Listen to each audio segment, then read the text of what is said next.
Դա միանշանակ խայտառակություն է, բայց մենք հիշենք ինչին հաջորդեց այս քայլերը։ Երեք Նիկոլ Փաշինյանը շատ ուղիղ ցուցումով, վրանգով ինքը ուղիղ քննչական մարմիններին այս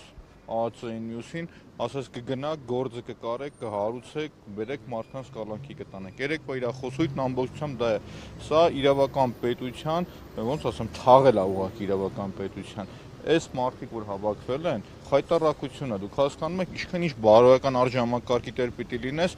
երբ որ ԱԱՑ-ի ալֆային ուղարկես դիմակավորված բան, Լևոն Քոչյանես տուն, որտեղ որ գիտեք 3 անչափահաս երեխաներ են։ Կամ ինչ է նշանակում այդ այտենց շոուները նկարելը կամ մյուսը հանրապետության երկրորդ նախագահին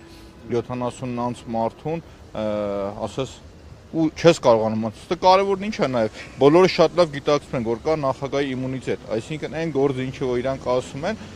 նմանատիպ ոնց ասեմ, կառավարության բոլոր որոշումները նախագահան վավերացրել է, բոլորը, դա եղել է պահանջ։ Ուղղակի պահանջ, այսինքն միջև այս գործը գալ հարուցել Ռոբերտ Քոչարյանի նախագահի նկատմամբ, իրենք կառավարության ղեկավարին, այդ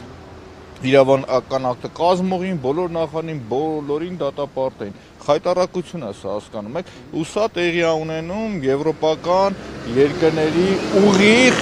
թողելու արդյունքում, շատ ուղիղ, այն որ խոսում են ժողովրդավարություն, բան չկա։ Սրանով նաև մենք արձանագրում ենք, որ ԵՄ ձգտող, ժողովրդական արժանապատվի ձգտող այդ կես թեր կրողները, դրանք բոլորը ստախոսներ են, բոլորն անխտիր։ Այս էլ հերթական քաղաքական շինծու գործն է, հերթական, շատ ուղիղ։ Այսինքն, եթե մենք նայում ենք ձեռագիրը, սցենարիստը, անտաղանդ սցենարիստը նույնն է։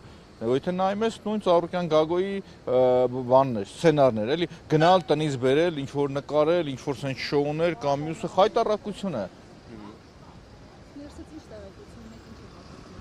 Դե մի իրանց ամենայն հավանականությամբ քննչական գործողություններ է տեղի ունենում, որքանով որ ես այսինքն նախկինում հրապարակվել էր այդ գործը կառավարության որոշման վավերացնելու հետ կապված էր եղել, որի ժամանակաշրջանում օրենքն այնպես եղել, որ հանրապետության նախագահան բոլոր կառավարության որոշումները ինքն է վավերացրել, բոլորը անխտիր։ Ու գիտեք դարձ ինչա որ կոռուպցիայից խոսում են մի իշխանություն, ովքեր մինչև ականջների ծերը թաթախված են կոռուպցիայի մեջ։ Պարոն Մանուկյան, տեսեք, այսպես համացանցում, շատ օգտատերեր գրում են, որ սա շատ լավ առիթ է, որպեսզի բանակային վերջինս,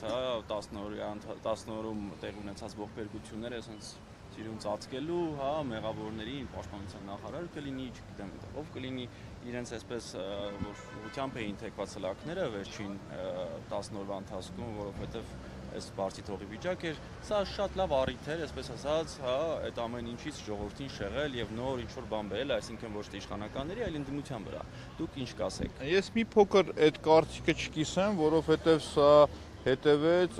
Լևոն Քոչարյանի սուր դիտարկմանը, երբ որ ասում էր պիղծ բառը իրանք լեգալիզացրել են, ասեն կարելի է օգտագործել, իսկ քաղաքացիները, եթե մենք հրապարակայնորեն կանգնենք, ասենք ինչ են ասում, Լևոնը շատ մեղմ բնութագրել, որ ասեց ժողովուրդն ասում այդ պիղծերը մինչև ինչի համար են մնում եւ ղեկավարում։ Եվ տեսեք ինչա, վերջի 8 տարին ես այդ բանակային թեմային ուզում եմ անդրադարձ կատարեմ, վերջին 8 տարին իրանք են իշխանության, այսինքն այսօրվա սերունդը, որը որ գնում է բանակ, կրթել են իրենք, եւ փողոցն են իրանք եղել, եւ պետությունն են իրանք եղել, եւ ընտանիքն է իրանք ասած դպրոցը կրթությունը տվել, եւ եթե այսօր բանակում կան վատ բարքեր, դրա ուղիղ պատասխանատուն գործող իշխանությունն է։ Իրանց համար երկուսը մեկ եղավ, համ Լևոնի սուր հարցը եւ միևնույն ժամանակ նաեւ բանակի թեմային շեղելը, բայց մենք տեսնում ենք, քանի որ այսօր ոնց հասկացա մամուլից իրենք գնացել են, չգիտեմ, Սիրուշոյի պրեգոմեշը, գնացել են ինչ որ անհասկանալի Պիացցա Գրանդեն դերել են ոնց որ խայտարակ եղել, որովհետեւ